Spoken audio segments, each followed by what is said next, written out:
By the end of this video, you will have a complete understanding of how to spot winning stocks before they gap up. All I ask for in return for this video is that you hit that beautiful like button, and also if you see value, subscribe for more short, sweet, simplified videos on how to trade the stock market. So my favorite way is to create an automatic watch list. This is an automatically updating list that provides you with second by second stocks that fit your trading criteria. So that's to say that the minute one no longer fits your trading criteria, the list updates and gives you one that does. So this is really neat because it makes it easier to watch the overall market while you're actively engaging in another trade or analyzing other charts. My two automatic watch lists are the hashtag winners and hashtag losers. The hashtag winners searches for stocks that are gapping up over 10% and have a few other specifications which we're going to be going through, but basically it helps find momentum plays. And the hashtag losers category shows me stocks that are trading below the oversold line on the RSI and have a likelihood of going back up. The hashtag losers watch list is the single most important watch list that I have because even though it's a losers watch list, these are the stocks that are likely to provide a great comeback if we start seeing signs of a reversal. This is because if they are oversold and start gapping up, there's a more defined amount of upward potential. That being said, the hashtag winners watch list helps me find some momentum plays and see the overall live winners for the day. Okay, so to set these up, you just have to go to create scan query. We'll start with the hashtag losers watch list. I'll name it hashtag losers 2 because I already have one set up. So first we'll set volume. This is where I really think most traders go wrong in terms of finding the best plays. And the reason is because the common philosophy in a lot of communities online is that you should just avoid low volume stocks as if they were like the plague or herpes or something of that sort. And yes, they're right in a sense that you're right that you don't want to trade stocks that have low volume due to low liquidity, but it's a horrible idea to leave lower volume stocks out of your scanning because just because they have a low average volume doesn't mean that they're always going to be low volume. This is one of those scenarios where ignorance really is not bliss. If you look at a large amount of the biggest percentage gainers day after day, you'll find that many of these were actually low volume stocks. And then as they started to gain momentum, drew more people into the market and thus grew in terms of volume. This is also true for news and earnings winners. A lot of the smaller cap stocks fall into these categories and are generally low, very low in terms of average volume, but gain volume very quickly when the news or some sort of earnings announcement comes out. Thus, if you are excluding lower volume stocks from your watch list and scanning, you are unnecessarily handicapping yourself right out of the gate. But anyways, 5 to 10,000 in average volume should do the trick. If it was lower than that, you get stocks that are a lot more sporadic, and while we are probably still seeing some that are a little bit sporadic, it's just not worth the extra list pollution. For the lowest price, set this based on the types of focus that you have. I generally just like to avoid stocks that are priced under 50 cents when scanning. I do sometimes trade smaller stocks than that, but it's only when they have some sort of big news catalyst or are in the FDA approval process. That being said, I can't think of many stocks recently that went through the FDA approval process that were priced that low, but nonetheless set this to the stocks that you are focusing on.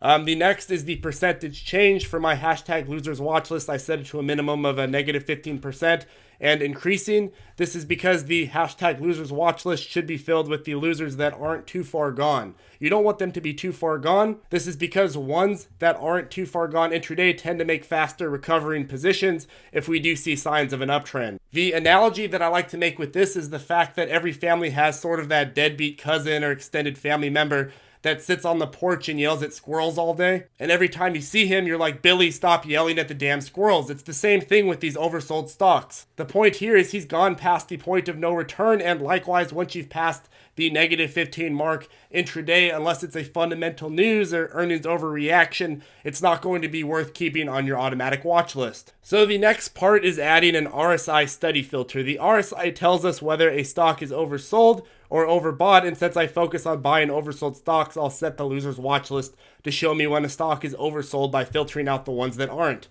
To do this, go to add study filter, custom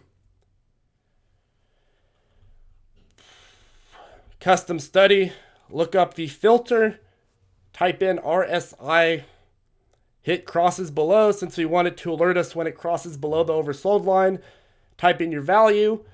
This is going to be set to 30 because that's the oversold line, and then save. And the next thing you'll want to do is set this to the 1 minute time span. This is the time span that the stock is oversold in. As you know, the RSI has different indications depending on time span, and thus you'll need to specify to the platform which time span you're looking for. and then save, and perfect. Now you have your hashtag losers watch list. If you want to then switch out of a current watch list, then just go to the current watch list and hit personal and then hit the new one. So for the winners list, I'll just show you the criteria that I've set so that you know the steps to set it up yourself. For hashtag winners, set percentage change. I don't really declare a stock a winner until it's over 10%. And if I'm looking for momentum plays, this is sort of the threshold where I'm thinking to myself that this stock might be a runner. That being said, if you've watched my videos before or are a member of ZipTrader Circle, you know that I generally focus on stocks that are oversold and showing signs of a reversal. But this list is great to figure out what's going on with the market, as well as keep up to date with certain hot tickers. For volume, I like to set it at around 10,000. Again, that doesn't mean that I'd be willing to trade low volume stocks, but it's important to realize that lower volume momentum plays tend to bring more players into the market and thus, as a result, increase volume. Usually that happens before 10%, so in effect, this doesn't really make much of a difference when pairing with percentage change, but we do it anyways. And again, I care mostly about stocks that are trading over 50 cents.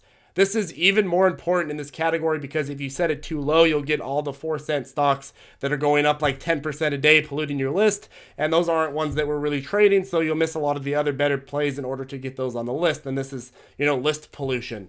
So I encourage you to play around with these a bit, but I should warn you, if you make the criteria too harsh, you're going to filter out more stocks, and at a certain point, you may not have anything that matches your criteria. Okay, great. So the automatic watch list is for sure one of the best ways to find intraday positions. However, there are other steps that should be taken to avoid missing out on some of the best plays. I always scan for stocks the night before and post it on the ZipTrader Circle Facebook group. It's completely free. The most important line here is the oversold and increasing on the year. This is because we want to look for stocks that have a longer period of being oversold as compared to intraday overselling if we are looking for swing positions. We also want to focus on finding larger amount of upward potential for these as well. But the key here is that it's not only oversold, but it's also actually already actively increasing. This is the first sign that we might be seeing some upward potential realized in the near future. Anyways, I hope this video was helpful. If you are still lost, I invite you to use our nightly newsletters and watch lists to find stocks to put on your watch list until you get a hang of how to do it yourself. As always, have a great day, folks, and I'll see you in the next video.